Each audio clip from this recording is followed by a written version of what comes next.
新しいキーボードを買いました。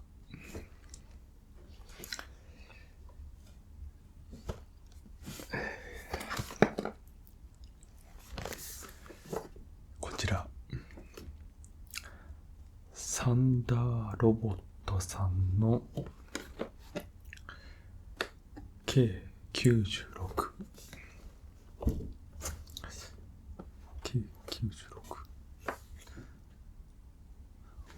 っていう名前なのかな。アリエクスプレスで8000円ぐらいしました。キーボードはね、ここ数年なんかこだわり出して、動画でも2回くらいやったかな。なんかあんまり覚えてないんですけど、昔はねそんなにこだわってなかったんですけど、なんかガジェット系の YouTube とか見てると、こういうのがいいよとか、こういうの買いましたみたいなの見てて、欲しくなって、そしたらデザインとかね、形とか、使い勝手いろいろあるっていうことが分かって、そこから少しずつ沼にはまっていったという感じです。早速開けましょうか。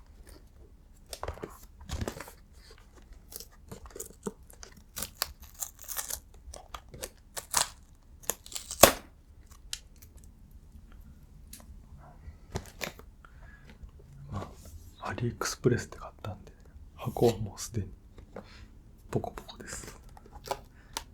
中身がね無事だったら何でもいいですけど、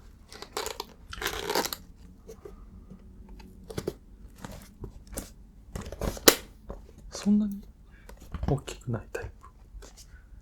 K96 なんで 96% 違う、96キーか。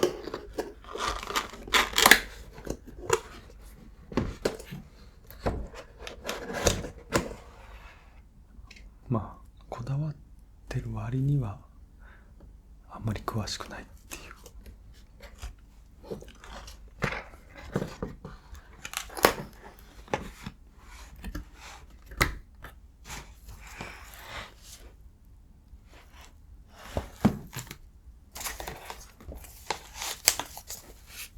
れがキーボード本体。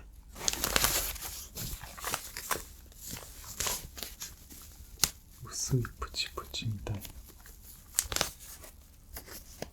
な。なんだろうこれ。よくあるけどあんまり知らない袋に入ってる。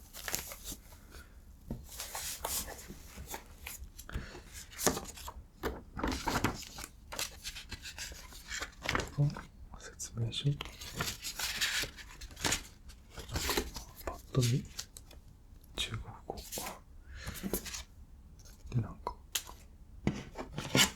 カードみたいな。あとは充電用のケーブル、それだけ。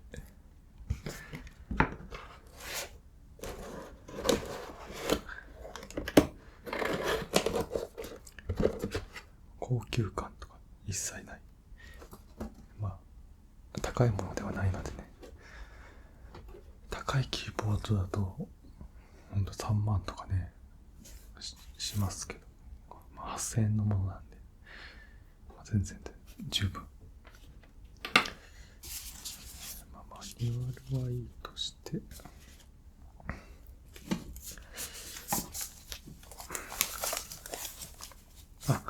そう、ちなみに2色展開で、このパッケージのこれは違います。この紫のではなく、もう一色のブラックシルバーみたいな色にしてます。かっこいいね。結構ずっしり重たい。高級感はまあまああるんじゃないかな。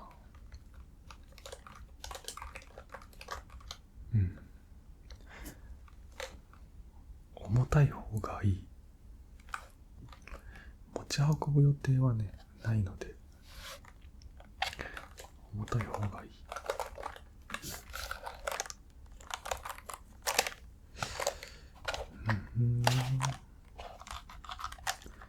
まあまあまあ、よーく見るとちょっと安っちい感じはしますけど、まあまあ値段の割にはいいんじゃないかな。わかるかな。このね、ここはね PBT っていう一般的なプラスチックのキーなんですけど、ここ金属なんですよ。シルバー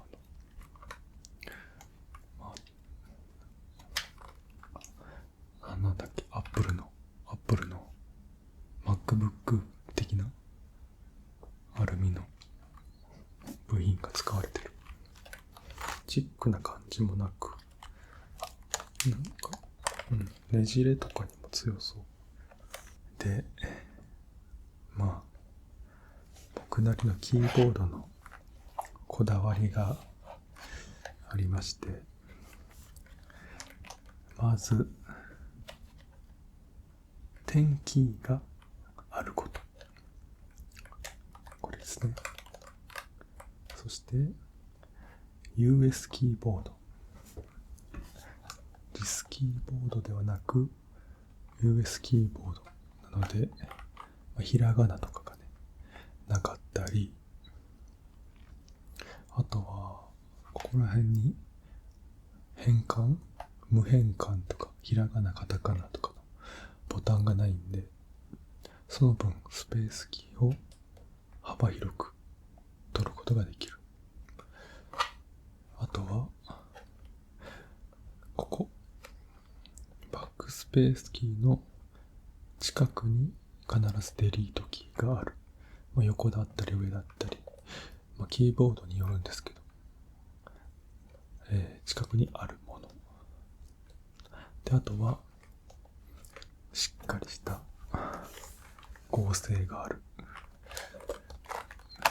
キーボードというのも、今まで何回かキーボード買ってきて、なんか惜しい、ここがもうちょっとこうだったらなっていうのがねちょくちょくあって、あともう一個忘れてた大事なバックライトがついてるもの。バックライトはね、カラフルなやつ、色が変えれるとかではなくていいんですけど、バックライトが欲しいんですよ。結構部屋真っ暗にしてキーボードしたい時とかあるんで、真っ暗のやつに対応するためにバックライトがついてるもので、安いものって探したら意外となくてあとね、薄型ってのもそうだね。薄型かつ USB キーボードかつ点キー付きかつバックライトかつ、デリートキーが近くにあるみたいな、いろいろ欲張りな条件入れてったらね、なかった、あんまりで、唯一これが今のところまだ使ってないけどいいんじゃないかと思って買いました。ここにね、USB の挿すアダプターがあって、これが角度変えるやつ、こんな感じで、これはよくある。で、この薄型なんですよね。メカニカルキーボード。メカニカルって言うんだっけこれ。メカニカルでいいのかな。なんですけど、このキーキャップが薄型。キーキャップとかの中のやつが薄型だから、ストロークがね、浅い。これも大事なポイント。今まで買ったやつで言うと、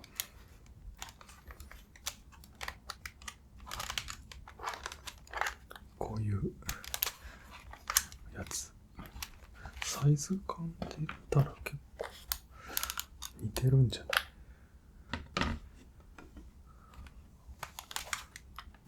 ほぼほぼ同じぐらいのサイズ感。ちょっとこっちが横幅があるぐらいで、テンキー付きで、一応ね、すごい派手なんだけど、見えるかな、レインボーに光る。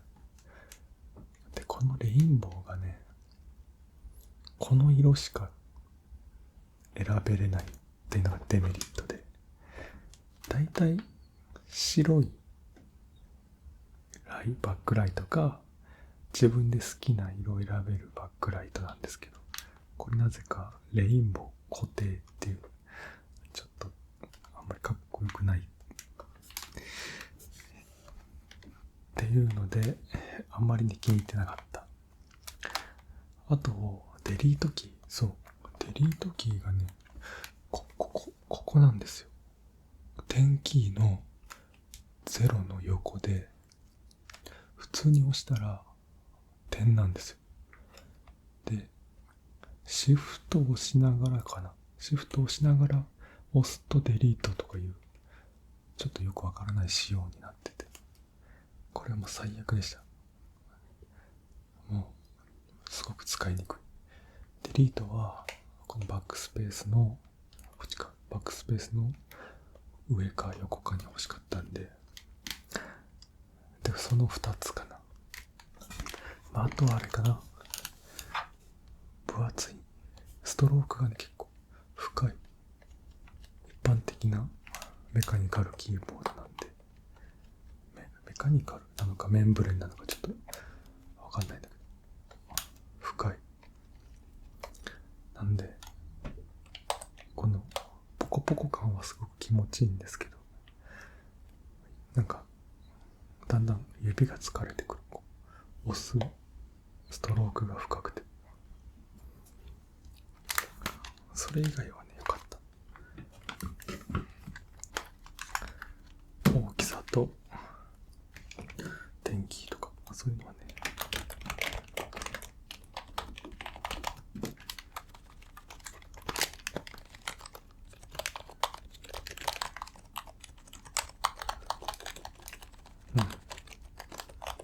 この静かめなポコポコ感は良かったんだけどな。やっぱりちょっと分厚いんじゃないかな。これ薄型をね、ノートパソコンよりは分厚いからちょうどいいと思うんですよね。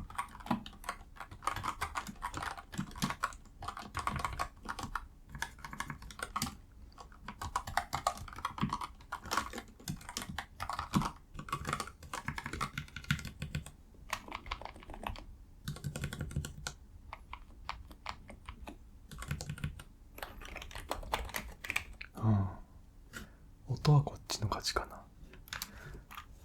音これね、ほんといいんですよ。なんかゴムっぽい柔らかい音なんですよ。このタッチの感じも柔らかくて、音も柔らかくて、すごくいいんですけどね。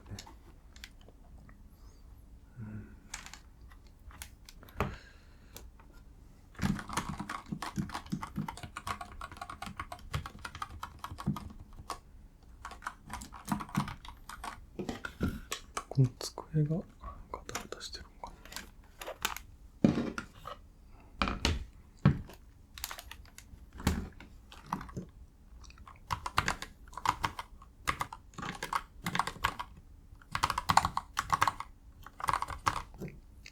そういえばスイッチ入れてなかった。充電あんのかな。光った。これ見えるかな。ちょっと分かりにくいけど光ってる。本当はね、この文字が光ってくれたら一番いいんだけど、まあ別に周りが光れば見えるはずだから、十分見えそう。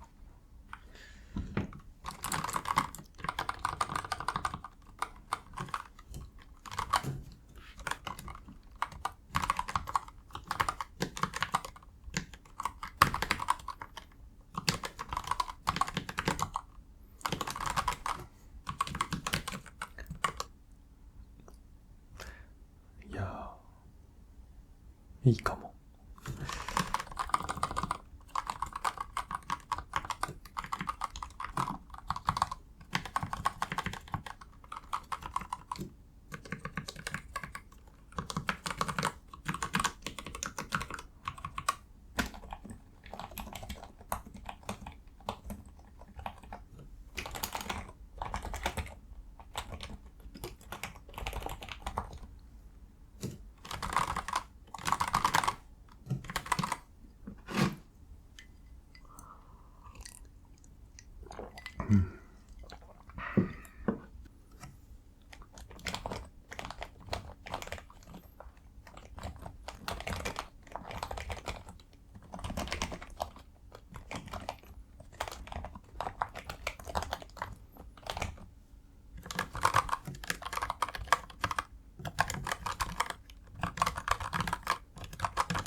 どうなんだろう。意外と慣れるとこっちの音も全然心地いいか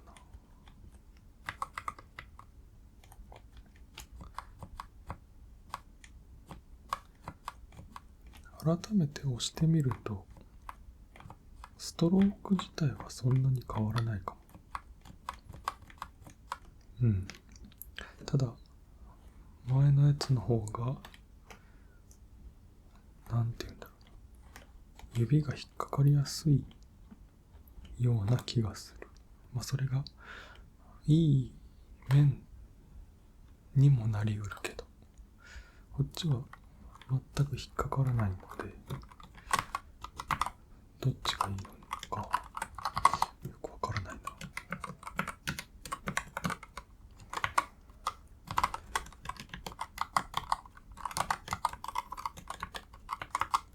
それ以外の、なんていうのかな、デリートキーとか、バックライトが、これはちょっとダメなので。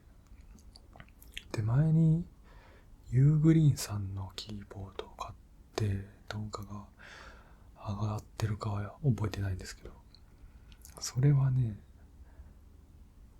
良かったんですけど、なんか、割と長かったのかな。長いんじゃないか。薄くて、真ん中ら辺を押すと、へこんじゃうんですよ。キーボード自体が。で、それはもう、キーボードとしてはもうありえないので、ちょっともう手放しちゃいましたね、すぐに。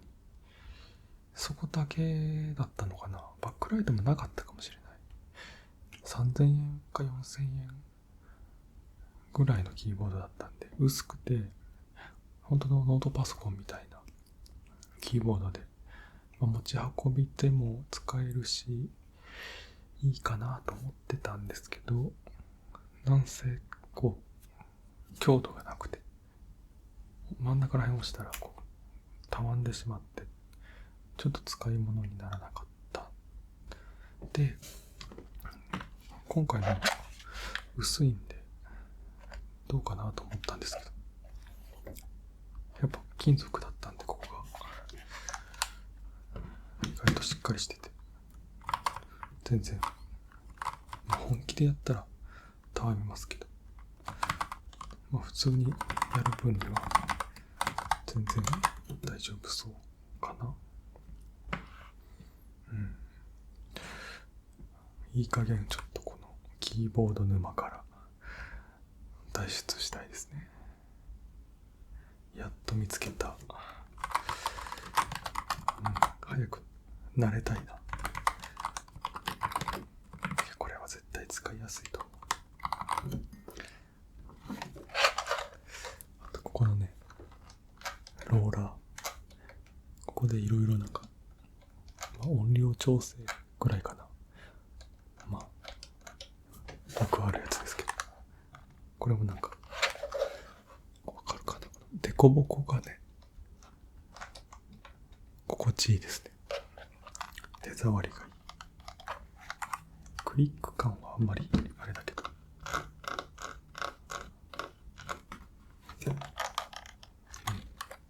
なかなか完成されたキーボードじゃないかな。僕好みのキーボードという感じだけど。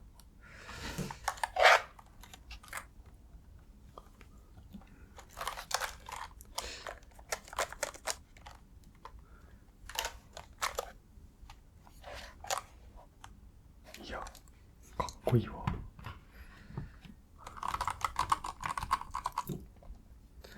ちょっと早く仕事がしたい。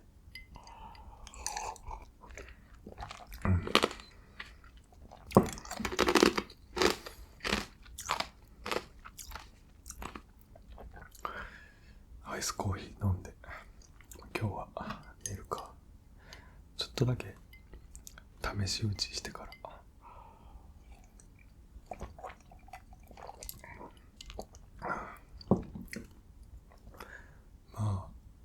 US キーボードにする理由としては、スペースキーが長く取れる。